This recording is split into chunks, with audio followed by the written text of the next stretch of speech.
كلاسيك سكواد بريسك لي ممبر الكل من رادز الناس الكل معنا شفنا حاجه على الانترنت عبيت ترين ستريت ورك اوت جات الفكره كانت نلموا الفلوس كوليكت عملنا ديبس وبار بدينا بيهم بدينا كل مره نتلموا نجريو نتلموا في الحول معنا نجربوا حاجات تشوفوها في الفيديوهات واحنا كجروب الكل بدينا في رادز ستريت ورك اوت ومن بعد خرج حاجه اسمها كلاسيك سكواد. احنا بدينا 2013 نترينا في ستريت ورك اوت، بدينا خطوه بخطوه.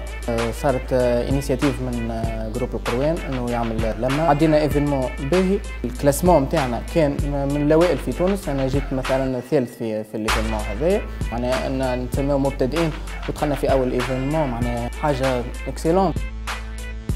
في جوان 2015 صار الناشونال شامبيونشيب، البطوله الوطنيه التونسيه للستريت ورك اوت اللي هي صارت في قليبيه.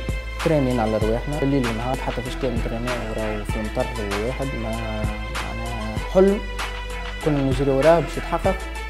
لا اللي شيء انه احنا نبرزوا رواحنا. الحاجه اللي تفرحني انه احنا تحصلنا على المرتبه الاولى، بدا توا بيبان اخرين تتحلي، على خاطر اللي باش يربح في الناشونال شامبيونشيب هو يخرج روسيا كاس العالم ويمثل تونس. كانت مسؤوليه كبيره حطيتها في قلبي وترينيت لها، طلعت لروسيا.